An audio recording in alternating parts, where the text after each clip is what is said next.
Thiruvananthapuram corporation BJP ഭരിക്കണമെന്ന് ആർക്കാണ് നിർബന്ധം? ഒരു സംശയവുമില്ല, കോൺഗ്രസിന് തന്നെ UDFന് തന്നെ. 51 അംഗങ്ങളാണ് ഉള്ളത് BJPക്ക്.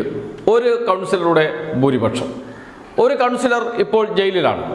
അദ്ദേഹത്തിന് സത്യപ്രതിജ്ഞ ചെയ്യണം. അദ്ദേഹത്തിൻ്റെ സത്യപ്രതിജ്ഞ ഹൈക്കോടതി റദ്ദാക്കിയിരുന്നു. വീണ്ടും സത്യപ്രതിജ്ഞ ചെയ്യാൻ കോടതി ജാമ്യം അനുവദിക്കണം. കാപ്പ കേസിലാണ് അകത്ത് കടക്കുന്നത്.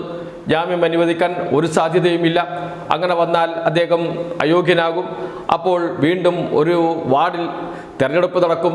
അങ്ങനെ വരുമ്പോൾ BJPക്ക് ഭൂരിപക്ഷം നഷ്ടപ്പെടാൻ സാധ്യതയുണ്ട്. കാരണം LDFന് വിജയ സാധ്യതയുള്ള വാർഡാണ്. ആ വാർഡിൽ കഴിഞ്ഞ തവണ വിമതൻ നേടിയ 500ഓളം വോട്ട്, LDF വിമതൻ നേടിയ 500ഓളം വോട്ട്, ആ വോട്ടിൻ്റെ ഫലത്തിലാണ് BJP ജയിച്ചത്.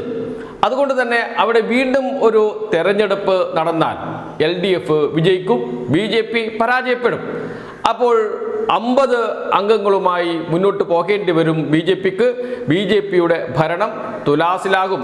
പക്ഷേ രക്ഷിക്കാൻ ആര് ഓടിയെത്തി? കോൺഗ്രസ് എത്തി. എന്ന് വെച്ചാൽ R. സുഗതൻ എന്ന കൗൺസിലർക്ക് സത്യപ്രതിജ്ഞ ചെയ്യാൻ ജയിലിൽ സൗകര്യമൊരുക്കുമെന്ന് കോൺഗ്രസ് കോടതിയിൽ പറഞ്ഞു. UDF സർക്കാർ കോടതിയിൽ പറഞ്ഞു. കോടതിയിൽ അത്തരമൊരു നിലപാട് സ്വീകരിച്ചതുകൊണ്ട് വിധി പറയാൻ മാറ്റിവെച്ചിരിക്കുകയാണ് കോടതി. 2 മണിക്കാണ് വിധി പറയുന്നത്. വിധി എന്താകുമെന്ന് നോക്കാം. പക്ഷേ കോൺഗ്രസ് എടുത്ത നിലപാടുണ്ട്. ആ നിലപാട് BJPക്ക് അനുകൂലമാണ്.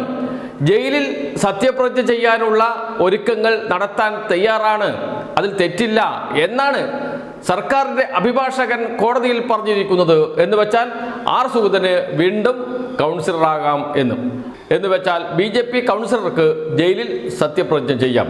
അതിനുള്ള ഒരുക്കങ്ങൾ എന്തൊക്കെയാണ് എന്നുകൂടി കോടതി പറയും.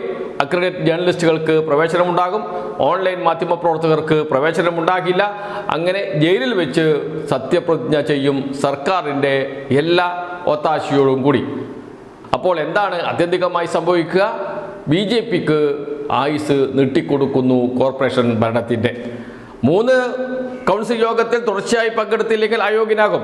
ആ ഒരു ഭീഷണി നിലനിൽക്കുന്നുണ്ട് R. സുഗതന് മുകളിലും BJPയുടെ മുകളിലും. പക്ഷേ എന്തിന് കോൺഗ്രസ് സത്യപ്രതിജ്ഞയ്ക്ക് എല്ലാ ഒരുക്കങ്ങളും ചെയ്തു കൊടുത്തു? കോടതി പറയട്ടെ എന്ന് തീരുമാനിച്ചാൽ മതിയല്ലോ. കോടതിയുടെ മുന്നിൽ കോൺഗ്രസ് എന്തിന് ഇത്തരം ഒരു നിർദ്ദേശം വെച്ചു? കോടതി ചോദിച്ചു, അതുകൊണ്ട് നിർദ്ദേശം വെച്ചു എന്നായിരിക്കും പറയുക മറുപടി കോൺഗ്രസ് നേതാക്കൾ. അപ്പോഴും അഭിഭാഷകന് പറയാമല്ലോ, അഡ്വക്കേറ്റ് ജനറൽ തന്നെ നേരിട്ട് ഹാജരായി എന്നാണ് വാർത്ത. അദ്ദേഹത്തിന് പറയാം, കോടതിക്ക് തീരുമാനിക്കാം, ഉചിതമായ തീരുമാനം കോടതിക്ക് എടുക്കാം, ജയിലിൽ സത്യപ്രതിജ്ഞ ചെയ്യുന്നതിനോട് സർക്കാരിന് യോജിപ്പില്ല എന്ന് പറയാം. പക്ഷേ അങ്ങനെ പറഞ്ഞില്ല.